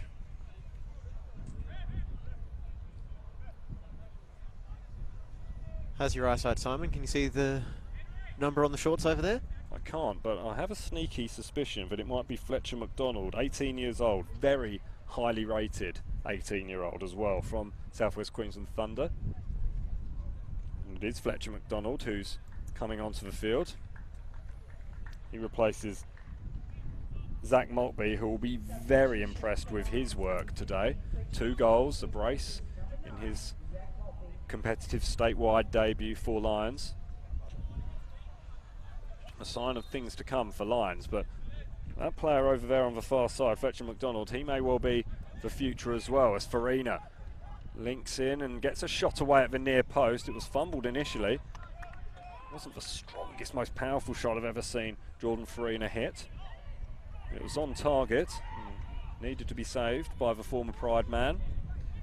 He's doing everything he can to force the goalkeeper into a little bit of work there. If that ball had got through, then Koto could have got his skates on. The space is there for Sunshine Coast if they want it. It's just trying to get that pass through. A resolute Lions defence is really, really tough now. Duncan does well, though, to pick the pocket there. He's got to be careful with those challenges as well after being booked. Yeah, it was Fletcher McDonald who was caught napping. Not a great first touch for the youngster, but does well over there and wins the free kick as well. And slight jersey tug, maybe? It might have just been the foot up again. The Sunshine Coast player was apocalyptic and has gone in hard once again. Advantage is being played. Harry Arneson was the player. This ball's deflected into the arms of Bamback.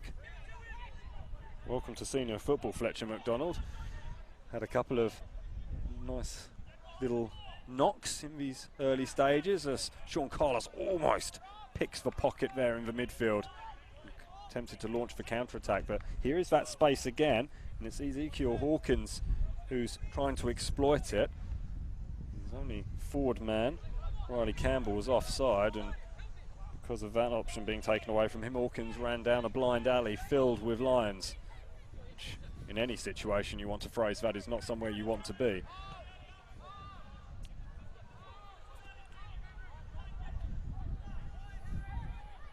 Options are opening up though for Sunshine Coast Wanderers. Still 13 minutes of this match remaining. Reardon in the right place at the right time. You say that a lot about the big centre back. You have to think as well, so far with the way the second half has gone, new manager for Lions, Darren Syme, would be, hoping that they'd score, but probably happier that they've kept a clean sheet to this point. Kim did really well there. He rode a challenge, then had a little look back at the referee just to see if he had seen it. The referee hadn't, so he thought, all right, Koto maybe didn't touch me as hard as I thought he did, so I'll just continue running.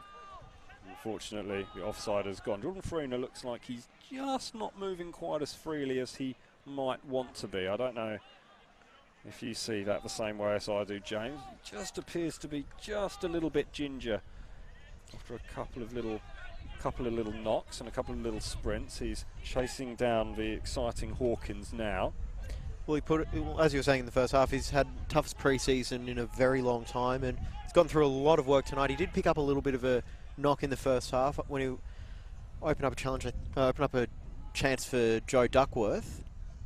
So you have to think overall he'd be pretty happy with his night's work and see if he wants to finish out the 90 minutes or maybe get an early mark. Still have Noah McGrath on the bench. That's a strong challenge from Stewart over on that far side of the field. Sean Carlos telling everyone to calm down. Kim flicking the ball up to Duckworth. Certain sense of irony there from Sean Carlos telling people to calm down.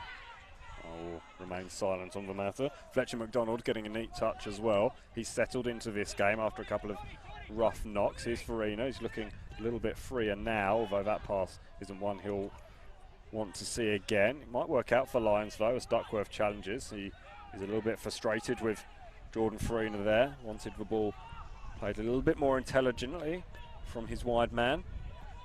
Space there. Over space. Rapidly closed down by McDonald. And he got his foot in there on Jeremy Stewart. A nonchalant touch by Shepherd. Kim. Farina. Great ball. Hands on knees. That is a really good ball. Duckworth over towards the back post. Hoare headed it back inside. Carlos was there. Fletcher McDonald trying to make a nuisance of himself. Shepherd getting a touch. Shepherd and Kim linking up on the edge of the penalty area, or 10 yards out from the edge of the penalty area. Lovely ball inside to Farina! He gets his goal. He was standing with his hands on his knees, sucking in the big ones just a couple of seconds before. But like a real goal scorer, he saw the opportunity and he pounced. Lions 3, Sunshine Coast Wanderers 0. I'm pretty sure if you were sitting in the car park, you would have seen his eyes light up at that chance as well. A clever little finish as well, just chipping it over Bumbuck. And via a little deflection, just able to get it into the goal for, well, I'd say it was probably a pretty safe scoreline for Lions, but just putting it beyond all doubt. 3-0 with just over 10 minutes to go. You have to say Lions adding the Football Foundation Cup in Darren Syme's first match in charge.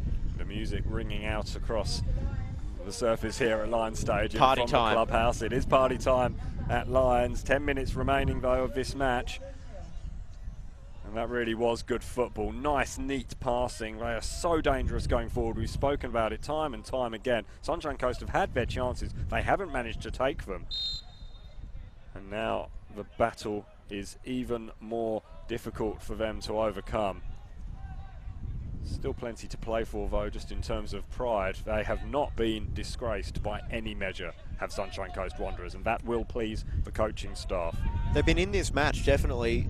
You know, they've had limited chances for sure, but they've, you know, been able to trouble Lions as well. They've frustrated them, and it's just a case of Lions being overall probably just a class above with those 3 chances that they've been able to convert.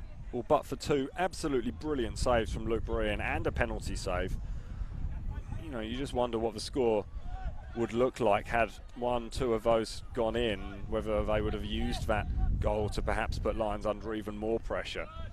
It's a nice little shimmy there from Fletcher McDonald, letting the ball do the work, and now Joe Duckworth finds Farina again on this near side, and he has a little bit of space. Doesn't have too many options though. Danny Kim is one of those, and he finds him there. McDonald wants the ball in that heart of the midfield. Gets the ball back to Thompson. Thompson inside to Carlos. Brindle South over the top to Carlos, who continued his run. Nice touch from Carlos. He tries to repeat the trick, but Brady Williams gets there, and Sunshine Coast Wanderers clear. Kim, clever header. Here's Shepherd. Shepherd lets fly! And boy, did he get something behind that. I'm not sure how much the wind had to do with that. He leathered that one. Put the laces through it, if modern boots even have laces, who knows.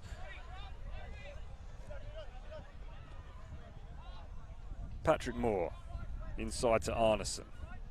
He's been busy, Arneson, at both ends of the field. Williams.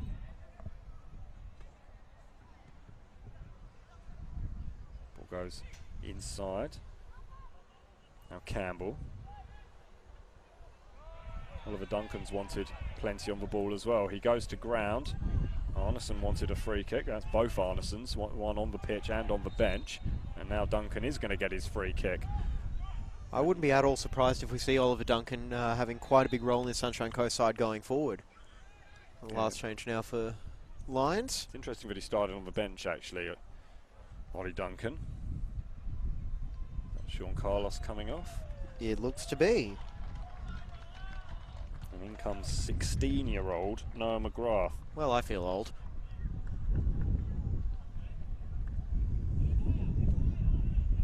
Wearing the number 2 shirt. Sean Carlos had another very good game. They want to preserve their clean sheet. Flag has gone up. It wasn't actually called by the assistant. It was actually called by David Weeby.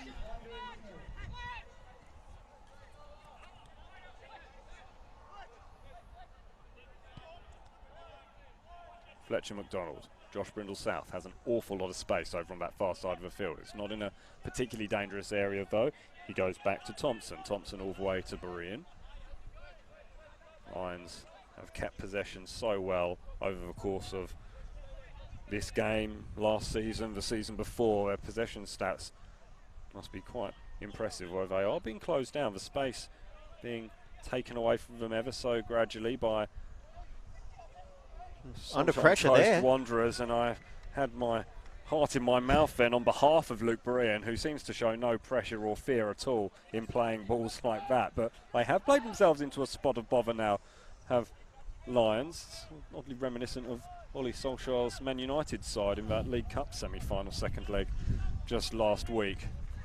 They couldn't help themselves but give the ball away on the edge of their own penalty area against Manchester City. Sunshine Coast Wanderers not quite at that level, of course, but nevertheless, good pressing, and they have managed to steal possession back. I'm an Arsenal fan. What's a League Cup?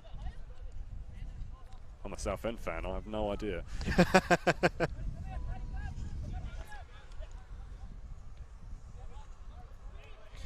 Patrick Moore looking for an option, instead delivers the ball to Arneson, who goes cross-field. That's a really good cross-field ball. Touch slightly disappointing though, and the ball is in the hands of Luke Berean. This time he doesn't mess around with it and gets the ball straight upfield. That's a shimmy and a half. How about that? That's got everyone excited from the youngster, 16 years old and confidence to burn. Oh, you do like seeing that, and I think the crowd enjoyed it as well. And why wouldn't they? Checking in with some of the FQ people, I think that's definitely going to make the highlights for this match. McDonald with a lovely pass through towards Joe Duckworth. Duckworth needs support. The support is there. In fact, it's McGrath. McGrath with another little dummy. How about it?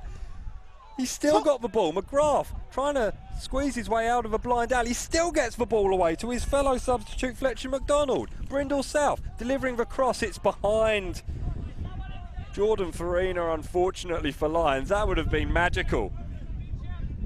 Just able to get by 4 defenders pretty casually, so you have to say one thing Lions always do well is produce confident youngsters.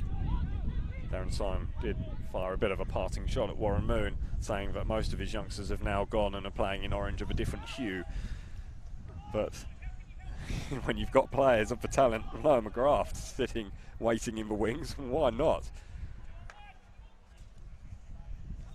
Here's an opportunity now for Sunshine Coast. Riley Campbell goes down.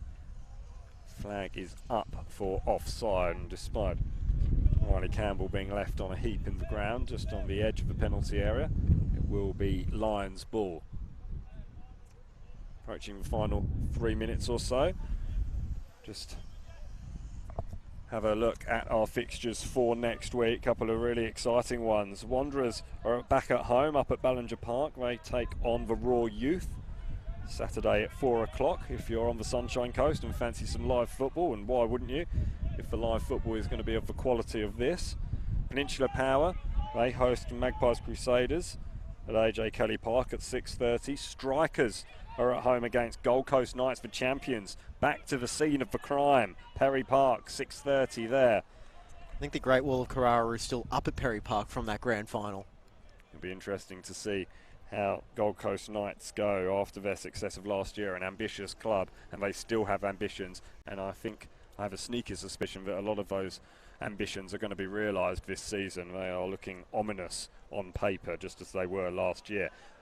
The other new boys on the block, Capalaba, they're at home at John Fredericks. They take on East. It's a game that interests me a lot. It'll be interesting to see how they go against East, who are in that mid-table, midfield area, as Sunshine Coast Wanderers just about get the ball away, although cough it up pretty quickly to Henry Hoare on the edge of the attacking third. Redlands United, they're at home to City, Brisbane City. Lions, they're also at home against Moreton Bay United here at 7 o'clock. Both those last two games at 7 o'clock on Saturday, and then the only game on Sunday, a game that I'm very much looking forward to, Olympic taking on Gold Coast United at Goodwin Park. 6 o'clock for kickoff there. Now that game is going to be interesting because Gold Coast United are one of my smokies. Looked like Fletcher McDonald almost got caught there. An opportunity here for Riley Campbell. He slipped as he hit it. Had he kept his footing, who knows what sort of theatrics we might have seen from Luke Borean. We will have 3 minutes added on. I'll tell you my what, spy tells me, but that's a golden opportunity for Sunshine Coast Wanderers. and if that doesn't sum up just their night overall in attack, it's close, it's almost there, it's reason to have hope, and just not quite sticking the landing. Yeah, they're sparring well. Delivering the knockout blow has eluded them so far. We're all looking forward to Olympic Gold Coast next Sunday. I'm really looking forward to Strikers Gold Coast Knights at Perry Park, obviously. You know, Strikers, they've got to offset the loss of Andy Pengelly, but I had a chance to talk to Jake McLean on the Brisbane Football Review NPL season preview coming out this weekend. Plug alert. Of course. But always a good listen, the yeah. Brisbane Football Review. Looking forward to listening to this week's edition with all the pre-season predictions, just so I can write them all down and remember them for later in the year. Oh, don't worry, we're holding each other accountable for that as well. But yeah, I'm definitely looking forward to that. There's plenty of confidence at Perry Park as well. They're going to still be able to put together a very competitive campaign.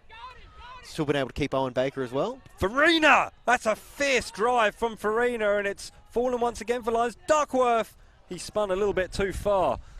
How about that shot from Farina? He's really finding his range now. The radar well and truly dialed in. I think he has to play every game exhausted like he's played the last 20 minutes because he's really come in and found his shooting boots. He really has, almost doubled his tally, just like his fellow new signing Zach Maltby, another player that Strikers are going to have to somehow manage to deal with the absence of. Played Sunshine Coast Wanderers in the Mitre 10 Cup last week. 4-3 the final score. Luke Bruin with the no-look pass. And then, yeah, have to see how Gold Coast Knights go. They're obviously returning the bulk of that squad by the sounds of it with a few key additions. Farina with good strength, but then Kim gets sived down once again. Duncan suggests that Kim went down a little bit easily. And knows how to make friends, doesn't he, Duncan? Because of that, David Weeby is just wanting to have a little bit of a discussion. And Oliver Duncan showing a little bit of dissent there. David Weeby telling him, no, if I ask you to come to me, you come to me. And Danny Kim is just retying his boots, answering that question that I had before as to whether modern boots do have laces. His certainly do. And Luke Borean will take the free kick with about 60 seconds left of added time remaining.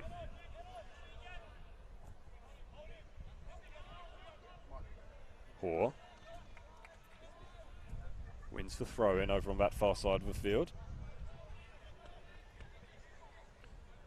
So Lions, an impressive start. They started slow, i.e. they lost their first game. They were a little bit out of sorts in the first couple of games of the season, I think it's fair to say, Lions. And a little bit of push and shove there. Danny Kim just holding his line with his run, as it were.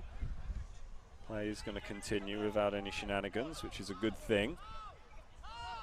At this point, you just want to get through to the finish line all in one piece and nothing to carry over into round one. Hawkins just gets the run around from Nathan Shepherd. Lightning couldn't quite strike there for Ezekiel. It has been exciting when he's got the ball in those brief flashes. Another player to watch for the season from this Sunshine Coast Football Development Factory. Jez Lofthouse, one of the other players from the Sunshine Coast who lights up the league. That's something to think about for that Sunday match in particular. I am just looking forward to seeing how Gold Coast United go. Like, Gold Coast really proved themselves to be the new footballing power, or the renewing footballing power in Queensland last year with their FFA Cup runs, and all of the surrounding hype about Gold Coast Knights winning the championship. What is the first time of asking whether or not Gold Coast United can make that step up to make the finals, as the referee blows the whistle on the full time for this Football Foundation trophy, and it is Lions who take the title, the only title that was missing from their trophy cabinet over the last couple of years. And Danny Kim and Oliver Duncan do have a friendly embrace at the end. Some of the embraces weren't quite friendly in the early stages of that match, or in the later stages of that second half, but no, that's an impressive performance from Lions. Job done, 3-0 the score, 2 new signings on the score sheet. That will please Darren Syme a hell of a lot. Absolutely. 1 game, 1 trophy, not much more you could ask for Lions, and you have to say, with the way that they went about their business tonight, it was professional, it was efficient. Still enough to improve on, which I think probably makes Darren Syme happiest of all, as well as a clean sheet. That you have to think overall they're going to be in the mix once again this season. Not that that's really going out on a limb. No, you haven't stuck your neck out too much there, have you? That continuity of having the assistant coach stepping up, the vast majority of the players, I spoke to a few of the players on the sideline after that Suncorp Stadium Legends match, and they did say that, well, how much really is going to change, particularly Luke Berean, although from a goalkeeping perspective, he can just watch it unfold in front of him. But you do have that stability. You do have that back four that has remained largely the same, and in fact, entirely the same, including substitutes. You do have a midfield that has got the youth and energy of Danny Kim, Mitch Hoare, Henry Hoare. You also have Sean Carlos, who, despite still being young, has that experience of this level. And now you've got 2 new strikers to complement Joe Duckworth, who can score goals, as we saw tonight. Lions will look to be in a very strong position. We saw a couple of the youngsters coming up as well. 2 16-year-olds and an 18-year-old, Fletcher McDonald in particular, I've been told to keep my eye on, so that'll be worth seeing his development. So Lions would have to be pleased with that, I think, to have those 2 players scoring goals. 2 goals for Zach Maltby and a solo goal for Jordan Freena, who did work awfully hard in this game and had to put the miles in running around. Very, very impressive.